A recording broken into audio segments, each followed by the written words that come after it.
ایک مرتبہ حضرت خدیجہ رضی اللہ تعالی عنہا نے حضور صلی اللہ علیہ وسلم سے عرض کی کہ یا رسول اللہ، جب حضرت جبرائیل علیہ السلام آپ کی خدمت میں حاضر ہوں تو مجھے بھی دکھائیے گا۔ جب جبرائیل علیہ السلام آئے اور حضرت خدیجہ نے جیسے ہی حضرت جبرائیل علیہ السلام کو دیکھا تو بسم اللہ الرحمن الرحیم، خدیجہ بنت خویلد مکہ کی ایک معزز مالدار اعلیٰ نسب خاتون تھیں، جن کا تعلق عرب کے قبیلہ قریش سے تھا، جو حسن و صورت و سیرت کے لحاظ سے طاہرہ کے لقب سے مشہور تھیں۔ انہوں نے محمد صلی اللہ علیہ وسلم کو تجارتی کاروبار میں شریک کیا اور کئی مرتبہ اپنا سامان تجارت دے کر بیرون ملک بھیجا۔ وہ آپ صلی اللہ علیہ وسلم کی تاجرانہ حکمت، دیانت، صداقت، محنت اور اعلیٰ اخلاق سے اتنی متاثر ہوئیں کہ آپ نے حضور صلی اللہ علیہ وسلم کو شادی کا پیغام بھجوایا، جس کو حضور صلی اللہ علیہ وسلم نے اپنے بڑوں کے مشورے سے قبول فرمایا۔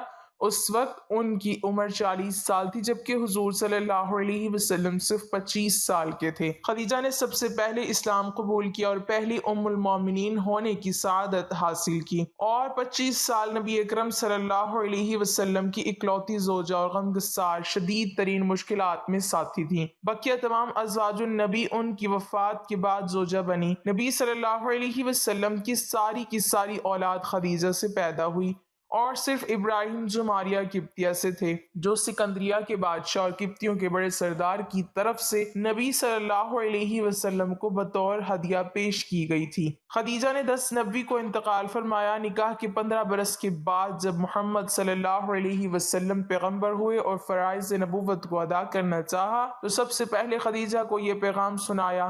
وہ سننے سے پہلے مومن تھی، کیونکہ ان سے زیادہ آپ صلی اللہ علیہ وسلم کے صدق کے دعویٰ کا کوئی شخص فیصلہ نہیں کر سکتا تھا۔ جب بھی حضور صلی اللہ علیہ وسلم اپنی بیوی خدیجہ کو آ کر بتاتے کہ اے خدیجہ، ابھی میرے پاس فرشتہ جبرائیل آیا تھا، تو یہ سن کر حضرت خدیجہ رضی اللہ تعالی عنہا اتنی زیادہ خوش ہو جاتی کہ شاید انہیں ساری دنیا کی دولت ملنے پر بھی اتنی خوشی نہ ہوتی۔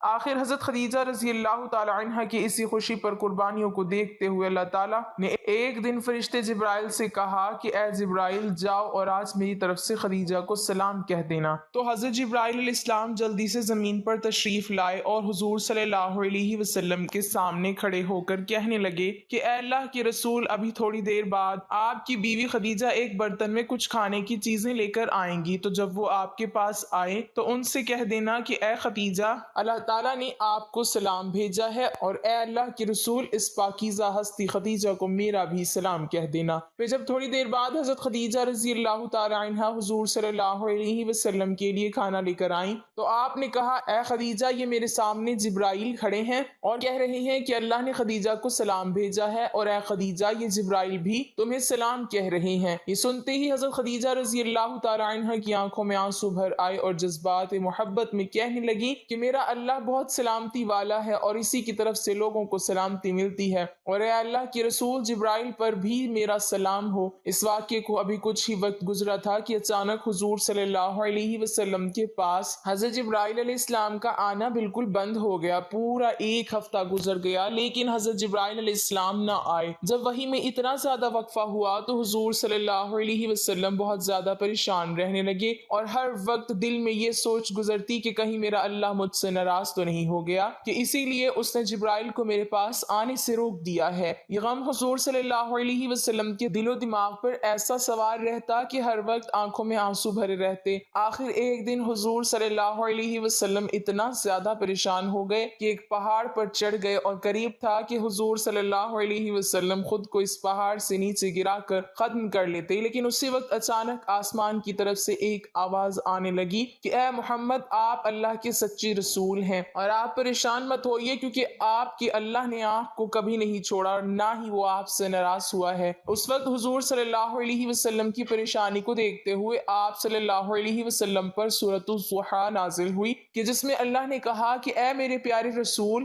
قسم ہے آپ کی خوبصورتی کی اور قسم ہے اس کالی رات کی کہ جب وہ چھا جائے، یقیناً آپ کے رب نے آپ کو کبھی نہیں چھوڑا اور نہ ہی وہ آپ سے ناراض ہوا ہے۔ آپ پریشان مت ہوئیے، کیونکہ قیامت میں اللہ تعالیٰ آپ کو اتنی نعمتیں دے گا کہ آپ راضی ہو جائیں گے۔ اے میرے پیارے رسول، کیا اللہ نے آپ کو بچپن میں یتیم نہیں پایا؟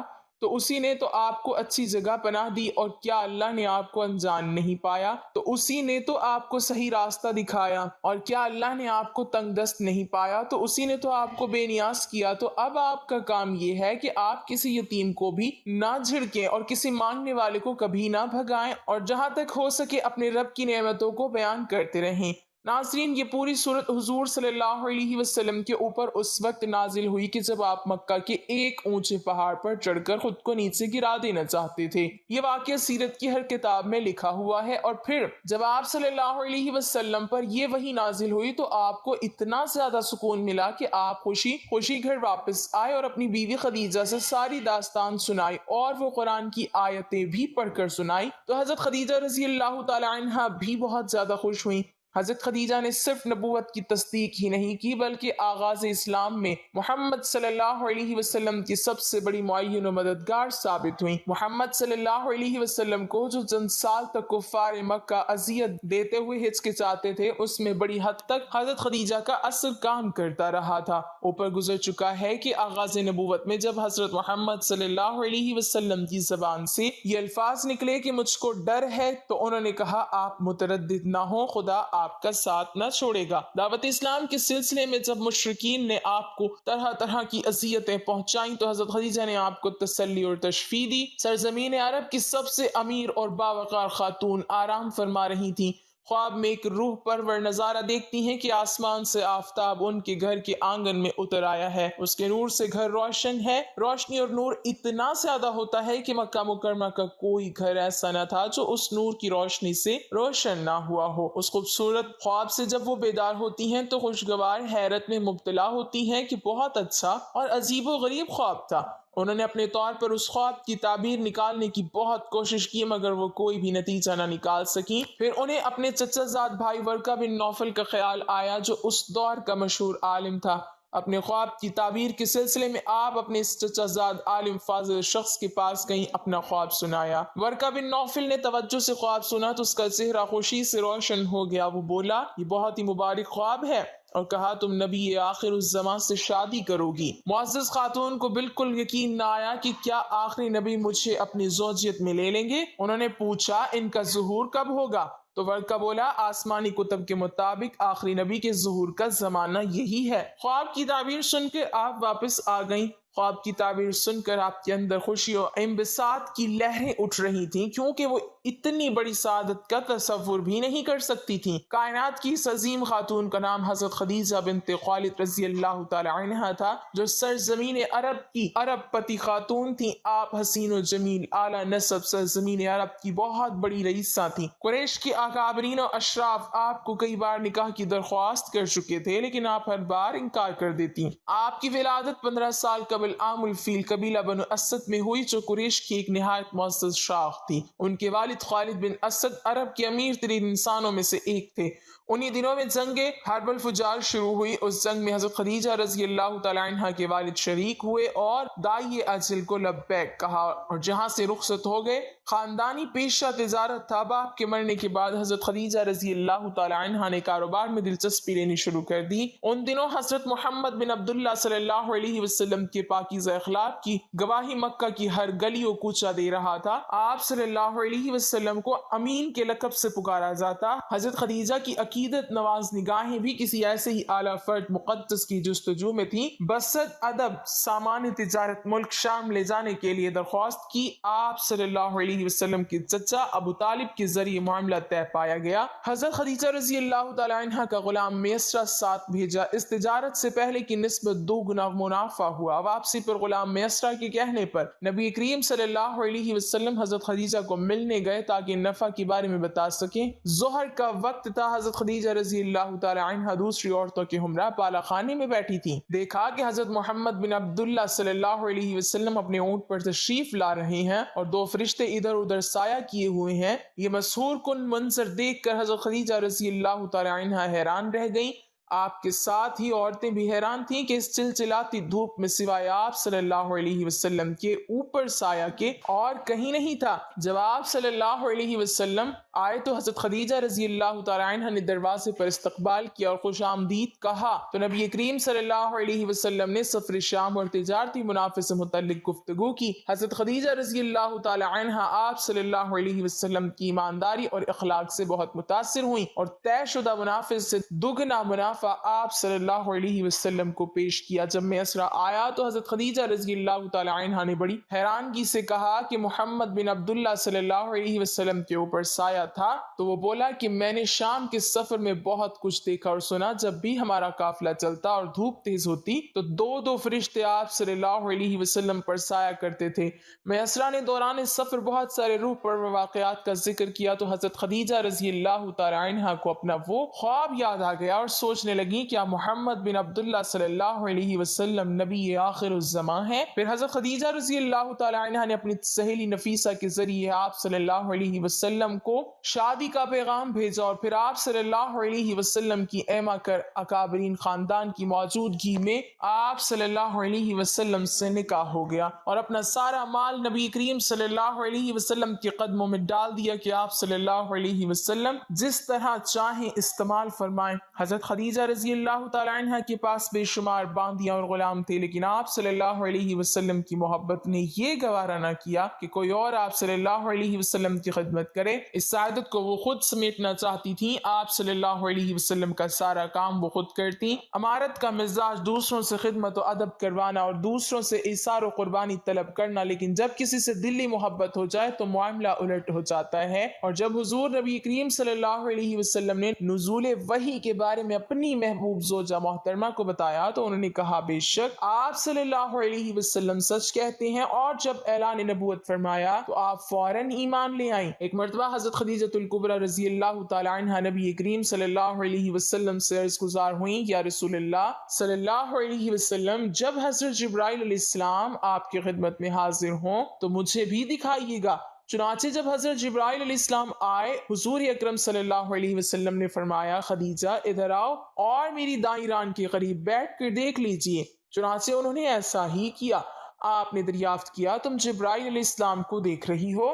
عرض کیا ہاں۔ پھر آپ نے کہا بائیں طرف دیکھو، اور پھر سامنے کی طرف سے دکھایا۔ حضرت خدیجہ الکبریٰ رضی اللہ تعالی عنہ نے حضرت جبرائیل علیہ السلام کو دیکھتے ہی عرض کیا یا رسول اللہ صلی اللہ علیہ وسلم یہ واقعی حضرت جبرائیل علیہ السلام ہیں، شیطان ایسی صورت اختیار نہیں کر سکتا۔ پھر حضرت خدیجہ رضی اللہ تعالی عنہ اپنے چچا زاد بھائی ورقہ بن نوفل کے پاس گئیں، ان سے آپ کی تمام کیفیات بیان کی۔ وہ بولے خدا قدوس کی قسم جس کے قبضہ قدرت میں میری جان ہے، باخدا اگر تم ان باتوں میں سچی ہو تو سمجھ لو یہ وہی ناموس اکبر آئے تھے جو حضرت موسیٰ علیہ السلام کے پاس آیا کرتے تھے۔ پھر ورقہ بن نوفل آپ صلی اللہ علیہ وسلم کی خدمت میں حاضر ہوئے اور آپ صلی اللہ علیہ وسلم کے سر اقدس کو چوم لیا۔ اعلان نبوت کے 7ویں سال 790 میں کفار مکہ نے جب دیکھا کہ روز بروز مسلمانوں کی تعداد بڑھتی جا رہی ہے اور حضرت امیر حمزہ اور حضرت عمر فاروق رضی اللہ عنہما جیسے بہادر آنے قریش بھی دامن اسلام میں آ گئے تو غیظ و غضب میں یہ لوگ آپس سے باہر ہو گئے اور تمام سرداران قریش مکہ کے دوسرے کفار نے یہ اسکیم بنائی کہ حضور صلی اللہ علیہ وسلم اور آپ کے خاندان کا مکمل